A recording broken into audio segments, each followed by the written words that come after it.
Hey everybody, it's Brother Chris here from Divine Oracle Podcast. I've got Jillian sitting in right now, and we have something special today for you guys that we're starting to do once or twice a month. So I'm going to throw it over to Jillian.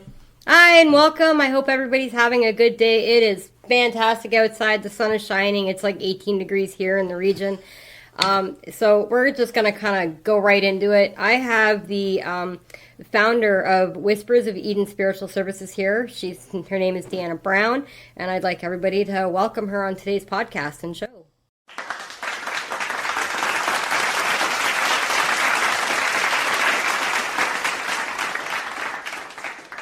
Hello, how are you? Doing good. Nice to be here. Yeah, I know beforehand we just had a little bit of technical difficulty, but that's what kids basically do. So, oh, yes. Can I have it? Yeah. So, like Jillian was saying, though, that you're actually the founder of Whispers for the spiritual stuff. Yes. Do you want to let our viewers know sort of what you deal with by any chance? So right now it's mostly online. I used to have a shop, but then I closed that down. So what I do is I'm a clairvoyant medium. So I offer mediumship readings. I do different workshops, classes. I also offer like reflexology, Reiki, those types of things. So I've been doing that basically just for helping people to connect with spirit and knowing how to accept that there is something out there after our physical demise on the earth. And how long have you been actually practicing, if you want to call it practicing? Well, I guess practicing professionally, I'd say about 15, 16 years, but this is something I've done my whole life. Okay. How old were you when you started getting into the spiritual side of things? So I was pretty much born into this kind of a lifestyle. So I used to sit and listen to my father and my grandmother talk about their experiences. And, I used to think, oh, God, this is so fun. This is so creepy and cool. And I think probably one of the first times I can actually remember me experiencing something, I was about 7 or 8 years old, and it was at my house. And I think I've told this story on here before, but I was laying in my bed and I saw like a shadow person, is the best way I can describe it, of a tall man with a cap on, and he had like a briefcase in his hand, and he walked past my bedroom door down towards my parents' bedroom. And I remembered laying there thinking, who is that man? And why isn't my dad like throwing him out? So the next morning when I woke up, I had said, asked who the man was. And my parents said, there was nobody here. And I thought, oh, okay. So me being me, I don't just take no for an answer. I've got to figure things out. So I had gone next door to my neighbor's house, who was an elderly woman. And I was telling her about this. And she said, oh, well, that's probably old Doc Martin. He used to live in the house and he passed away in the bedroom where your mom and dad are now. So that was pretty much my first experience. Now, I know for you and I, we do go way back. Yes. On the fun times. Yes. And this is before anything actually really came to connection. But you did a lot of events with us actually in the past. Yes. One though that actually sticks out to me is you were too scared at first, but you dealt with our guest that was actually on last week's show, which is Jackie. Yes. And you came to Stratford, Ontario, and that's the very first time we really connected more with each other. Right. Right. We sat in the room with a whole bunch of other spiritual mediums and all that. Right. What do you remember most from that, by any chance? Me and you kind of just sitting, and I was trying to pass on messages for you. Yeah. And just finding out that, your Indigenous background and that kind of surprised me. And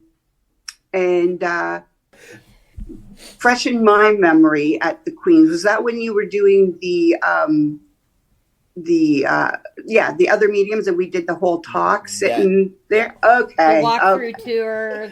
Yeah, and it was cold, and we went out to the cemetery, and we went out to the water, by the water. Is that the one? Yeah.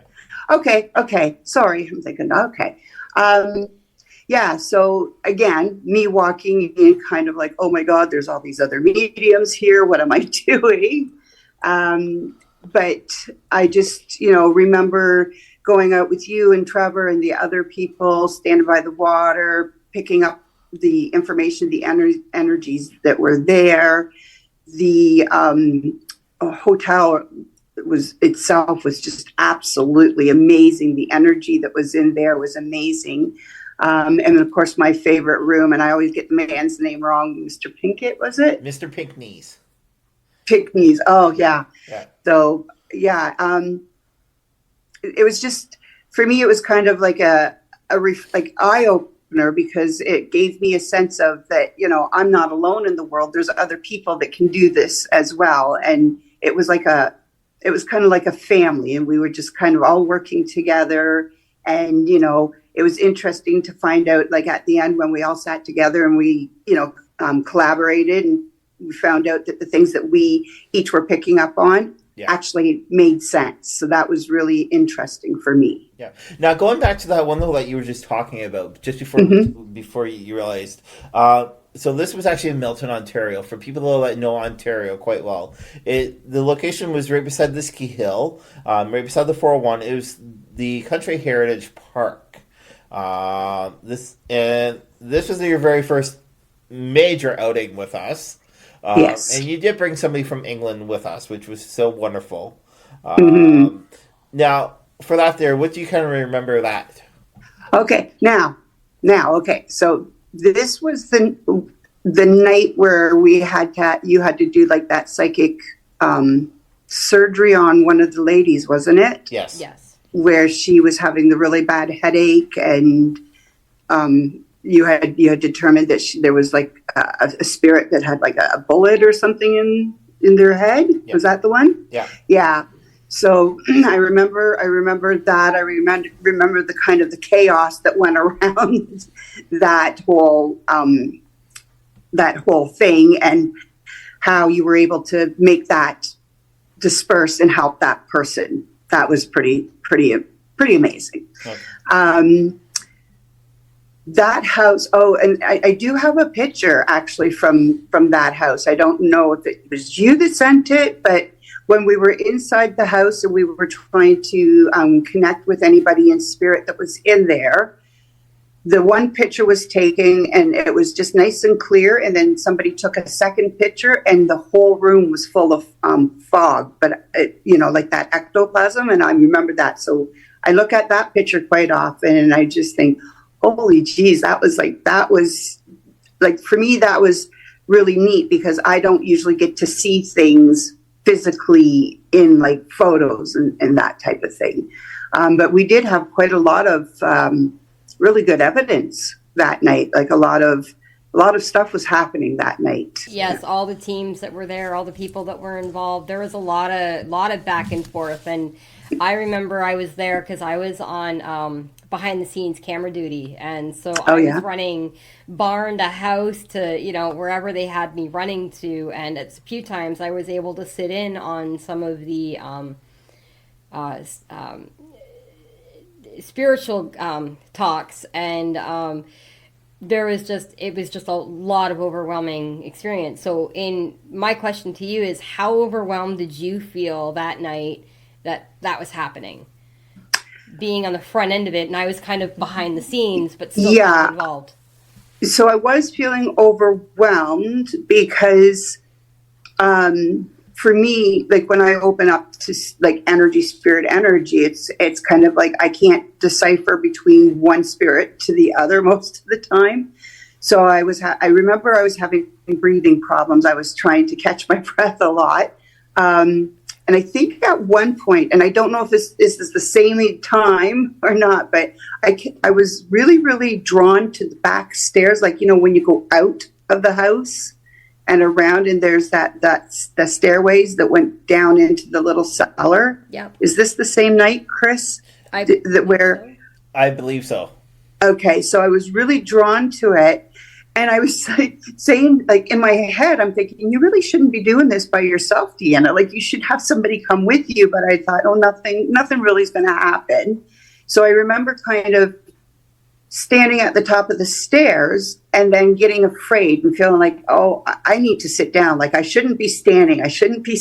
So I sat on the stairs, and then I started feeling like I was a little child, like, kind of in a fetal position at the bottom of the stairs. And I was trying to get help, but I couldn't understand why, like, nobody could hear me. Nobody, it was very strange, but I had like a connection with children, and then being at the bottom of the stairs. And I was getting afraid because I kept thinking, I'm going to fall down these stairs. So I was able to get myself up, but I needed some help from, I think it was Chris and Jackie that had to help me. And I was later told that what I was experiencing was actually a teacher that had taken her class on a school trip there. And somehow I think she had fallen down the stairs, or, so I was actually experiencing what happened to her, where I thought it was a child that was down there being afraid. So that really, really has stuck with me for all these years, that it's amazing how spirit is able to make you understand their story in so many different ways, because I was always taught that, oh, it can only be one way and you got to do it this way all the time. So that's when I started realizing, like, I do my mediumship differently than what Chris would do or that Jackie would do. So that was kind of a turning point for me, because then I realized that I didn't have to try to fit into somebody's mold. I could just do it the way I do it. Now, with your own service that you actually run, right, with Whispers, can you sort of elaborate with us what you more or less do with the people, if people come to you and help? More in depth of the area that you're doing for your services, for the spiritual services. Where do you pinpoint things? Like, what is if I came to you and said, hey, I have a haunting, I have a spirit, I have something connected to me, how would you go about explaining that to me if I didn't understand what was going on with me? Oh, okay. So like if somebody was asking me like what's happening in my home or what's happening to me. Yeah. Okay. So one of two things. So like I usually will try to talk to the person first. Like usually somebody will connect with me through my Facebook page or whatever. And sometimes I can help them right through there. Like I just get feelings, I get, information that way so I can tell them. But a lot of times I'll just say to them, I would like to come out and actually see the space, feel the space. So typically I don't charge for that because I just want to see what's going on. So I'll go out and I'll check out and I'll see what's happening there. For me, quite a lot of times, it's not. People seem to think everything is demons or evil, right? Yeah. So a lot of times when I'm going out to people's homes or I'm trying to talk to people, it's a loved one or a family member that's trying to get their attention. But it's kind of like here in life. If somebody's talking to you and you're not really paying attention, they're just going to keep making it stronger and stronger and stronger, right? So quite often it's like a grandmother or a mother or a family member that's just trying to say, hey, I'm here with you. But, people are like, well, they're throwing things and they're doing this and they're doing that. So I will go in and I will explain to them, this is what you need to do. Okay. You don't always need a medium. So if you're having something like this, the first thing I would suggest you do is just in your mind, say, hello, who is this? Okay. If you get a family member or somebody that pop into your head, that's who it is. Acknowledge them. See if the activity slows down or stops. And most of the time that's all that's needed. Okay. If it continues, then I go out and I have other people that I go out with and we like do like the investigations and stuff like that, and we work with them that way. But on our team, we have like a group, like a whole group of people. So then it becomes a team effort. Now, talking about group though, we want to plug actually your group's name. Yes. So the team that I'm on is called Whispers from Beyond Paranormal Investigations. We are located, the main team is located out of Dutton, St. Thomas area. I myself, I live in London, but I used to be in Dutton, so that's how I became involved with them. So we've started really kind of getting out there again about 2-3 years ago after COVID, and doing more investigations in that. But we have over like 30 years of experience combined with everybody's years and stuff on the team. How many people are on your team? Right now we have, let me see. You can name them if you want. Okay, the main ones right now, we have Mike, who is the person that I consider is our team lead. We have his wife, Jen. We have Jonathan, who works with me. Like, they all work with me, but Jonathan and I tend to kind of feed off each other. So he's like he's a sensitive. I don't know what he would like to be called, but he's very sensitive as well. Then there's Kim, and you met Kim. She came to a couple of your events.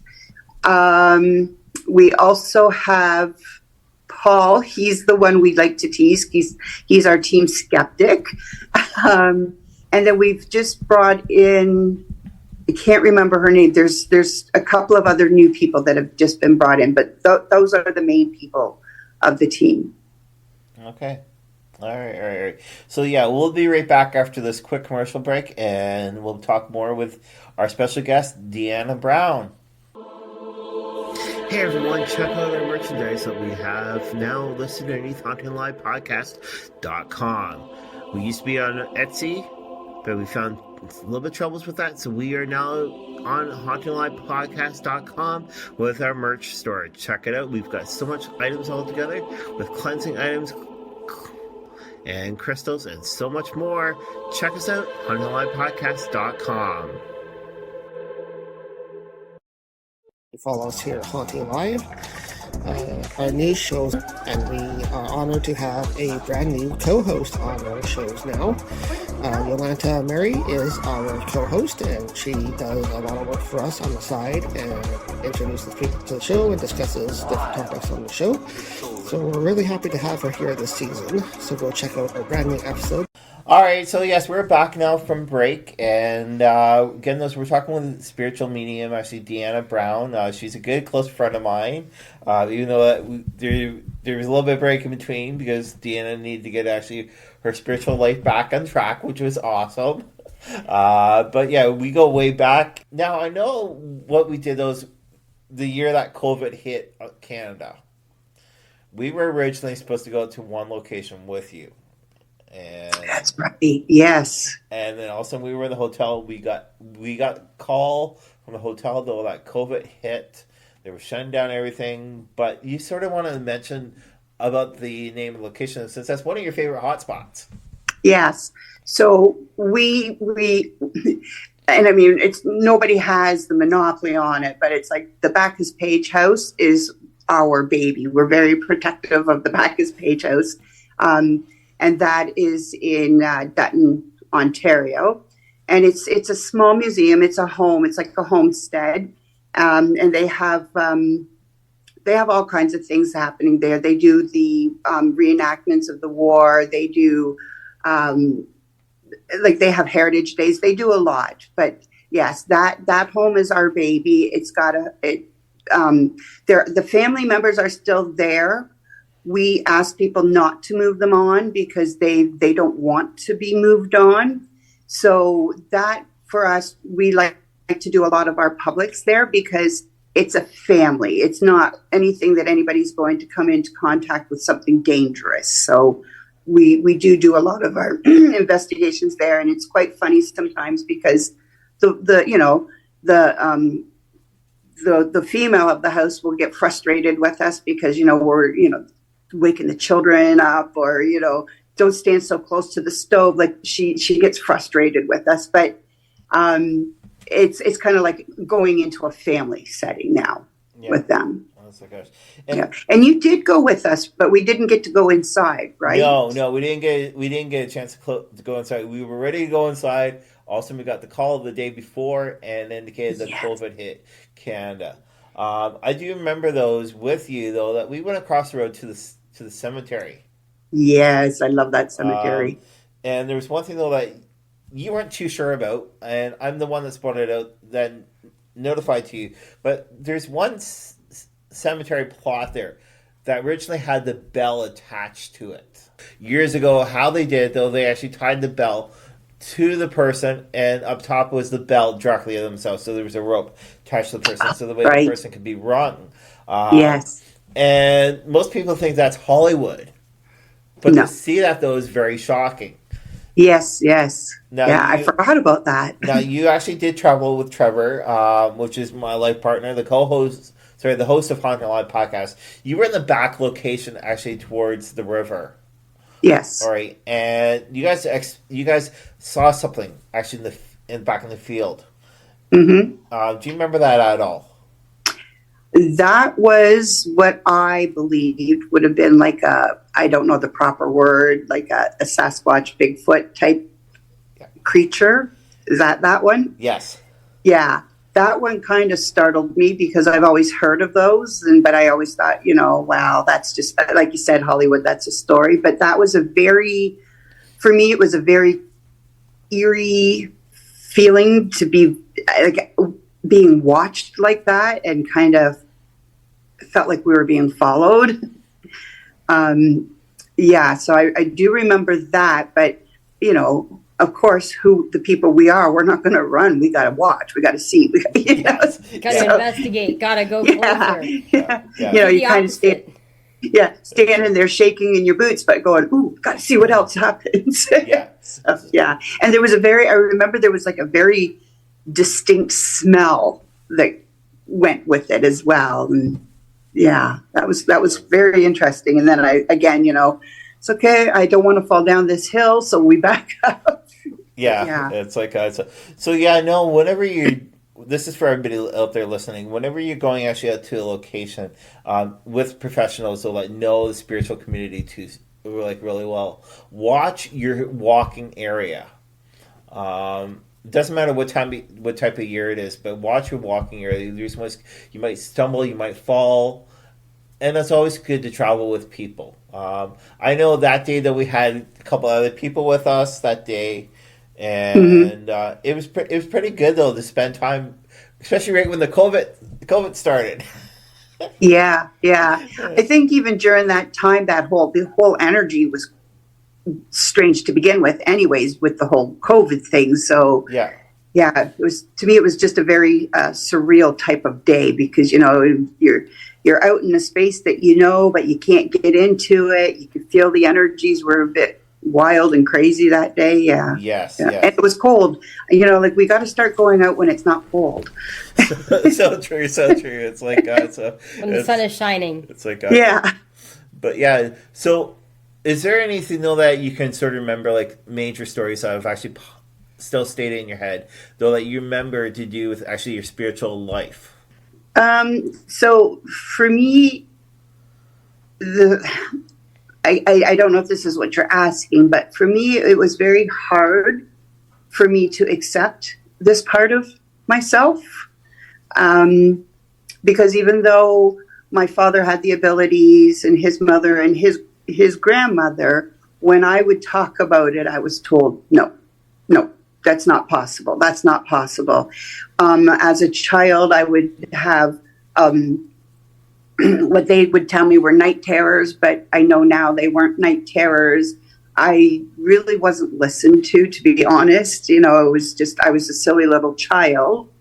Growing up, I never felt like I belonged in any group or any place, because I just always felt like I just didn't fit in, and people didn't accept me the way I wanted to be accepted. So for me, and I'm not saying like, oh, it's been doom and gloom, but it was it was a lonely life. It's a lonely thing.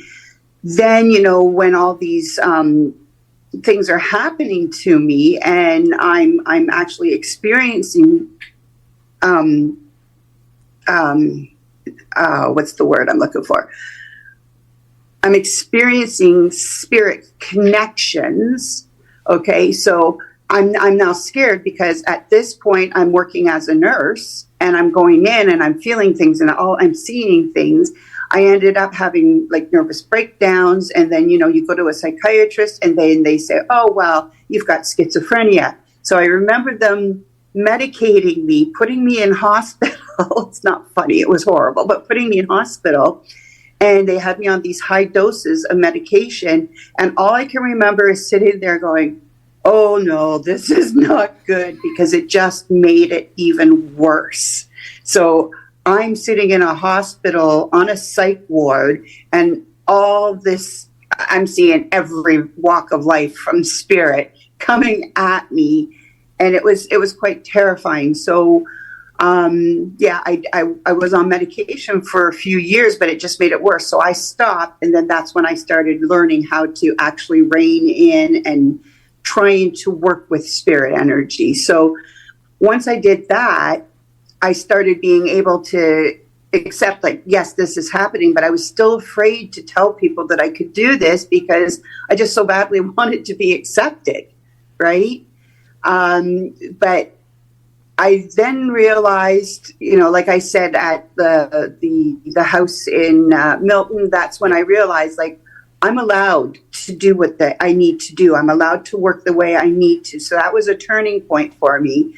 But over the last 4 or 5 years, I've just really have started coming into who I am and accepting that this is who I am. If people don't like me, that's okay, because you know what? I don't like everybody either, right? Yeah. So for me, like I said, the journey was hard, because my biggest thing was always I wanted to be accepted. I had to learn that, things change, life's change, relationships change, friendships change, but the only thing that doesn't change is who I am. And now I embrace this, and I actually can look at myself in the mirror now and say, look at you, you've done good, you're a good person, and I love you for who you are.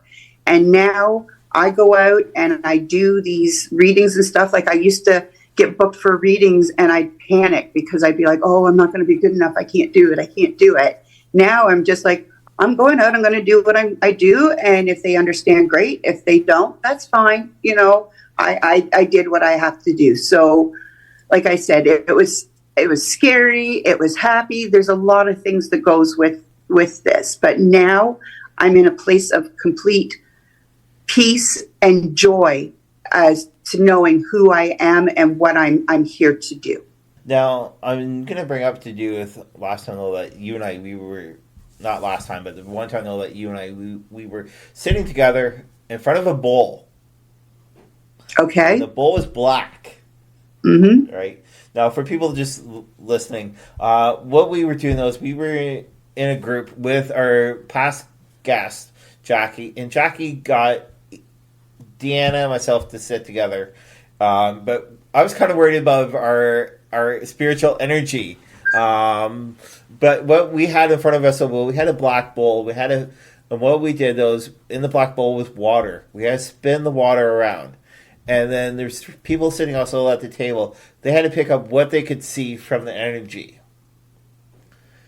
Now, yours was awesome, though, what you picked up, if you remember that. I remember some of it, so okay. you might have to fill in the spots. What you picked up from me. Yeah, that your indigenous background, is that? Yes. Like, that's all I remember from that, to be honest. Yeah. So I didn't tell anybody at the time about this, and this is one thing that Deanna picked up. So what I'm trying to say to the people, though, is you can also use objects. You can read from people's energy that's all around you. And like what Deanna said, don't be scared. You are yourself. Now, where are you going to be within the next couple of weeks, by any chance? I've got lots of things happening. You got a couple shows bookings. Yeah, I'm now booked up until November. So once a month, I've been working with a group called the Witches' Lair, and they host like witches markets. So I've been working with them. So I've been doing their markets.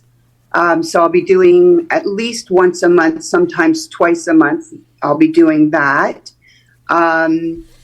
With my team coming up in May, we are going to be doing an investigation at the old courthouse here in London. So we've got that. This weekend, again, with the team, we're at the Backus-Page house doing a public event.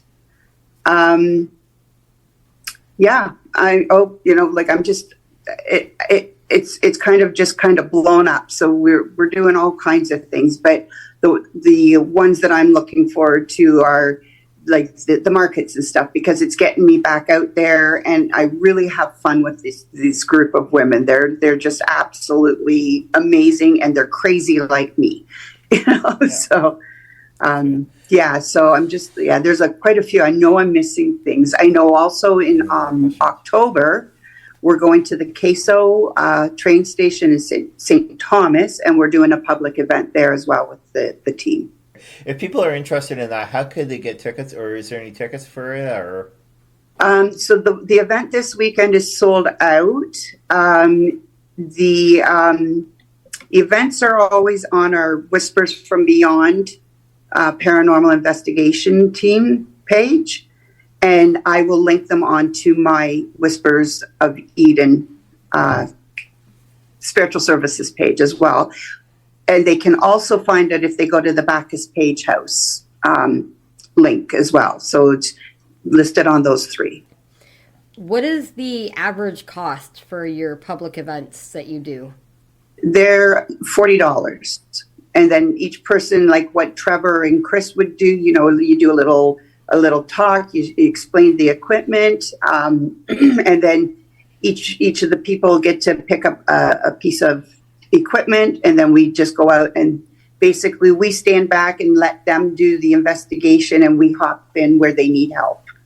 And it seems to be, it surprises me how fast these sell out, and people really, really enjoy them. So they're about $40 per person. So how many skeptics do you get in your groups? I know when I was with Chris and Trevor and we did a couple of the events, we would get about 3 or 4 skeptics amongst them. And by the end of the night, some of them were going, I completely believe. And there was, 1 or 2 that would go, this is a crock, but they have a different level of understanding. So how many kind of do you experience in that way? We usually get 1 or 2. So sometimes what we get is people that, and I'm not trying to put people down or anything, but people that think everything that happens is spirit. So we have to kind of reel them in and say, oh no, that was, this, if we're in a place with electricity or heat, that was the heater coming on or something like that. Debunking, because that again is another important part of being an investigator. You don't want to sit there and try to sell everything's spirit, right? You got to be realistic about it. But the ones that we do have, so they are quite funny. But the one that I find the funniest is the Paul on our team, because he's like, nah, that's not happening. And then when something does happen, his jaw is kind of hitting the floor, and he's like, yeah, I don't know what's going on, but so it's quite funny. And then he just sits there, and you can see it in his head going, I don't know how to explain this. I don't know how to explain it. So me being me, I just get a kick out of that. So I love to tease those people at the end of the night going, so how do you like us now? That is something. With your team skeptic, I'm sure he's still skeptic, but he's kind of coming around, but he's still trying to debunk everything. Kind of. Yeah. So we have like one of my friends. It doesn't matter where she goes. every house she moves into, there's something. So we go to her places quite often. And I remember, like, she collects all these crystals and she has all these, things. So we go into her house and Paul's standing in front of the, like, all the shelves with all these crystals. And all of a sudden, this sphere that was like 2 rows behind of all these crystals comes popping out and lands at his feet. And I remember him just kind of standing there going, okay, well, yeah, I don't know.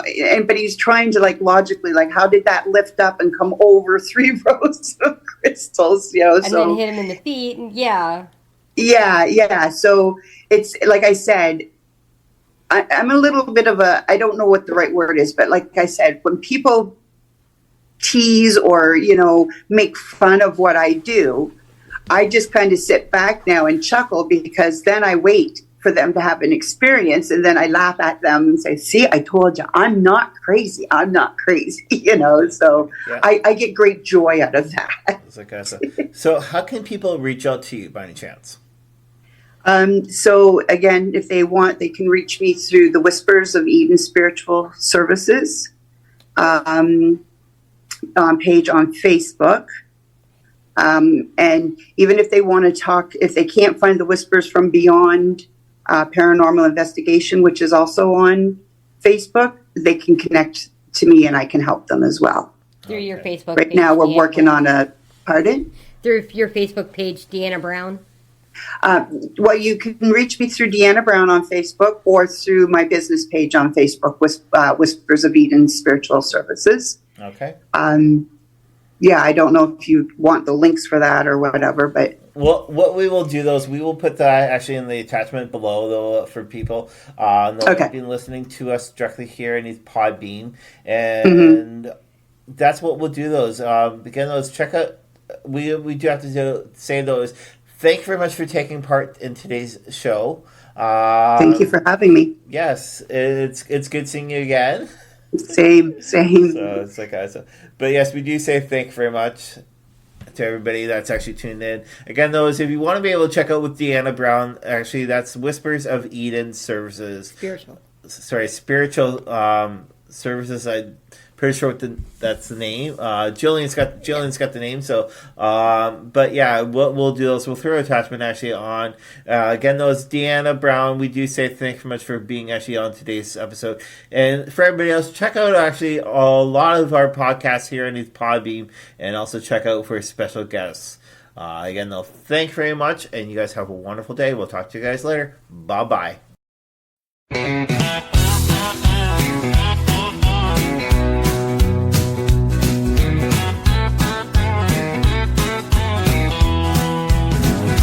How much dumb can one brain hold? Ask your leader, he's going bold. 50% on maple and steel, then blame the job loss on the deal. Hey neighbor, you slapped the tax, now you're watching markets crack. Your fridge is bare, your shelves are thin, guess you should've let the Canucks in. You need Canada more than we need you. From auto parts to shampoo too. We grow your wheat, we pump your gas, we even give your hockey team's class. So before you slap that next big toe, ask how much dumb one brain can hold. Remember Smoot and Holly's game? 33, they took the blame. Raised the walls, killed World Trade, made the Great Depression homemade. Obama tried with China too, found out fast what tariffs do. You pay more, sell less, look slow, while friends just find new places to go. Oh, you're slapping tariffs, eh? That's cute. We'll just sell our aluminum to folks who say please. And don't worry, your craft dinner's safe for now. Your washing machines now cost more. Your Harley's parked, can't tour the shore.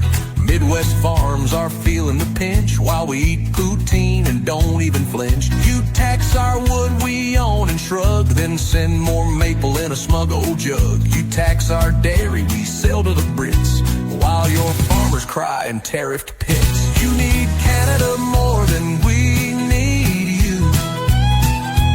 We've got oil tech and a sky so blue. Our bacon's back, our beer is cold, and we're polite, but we're feeling bold. So next time you tweet from your toilet throne, ask how much dumb one brain can own. So bless your heart and your fragile pride. Your tariffs hurt your own side. We'll wave our flag red and white and free and build our future. Sand your feet, 'cause history shows and the records say tariffs make the dumb. Hey.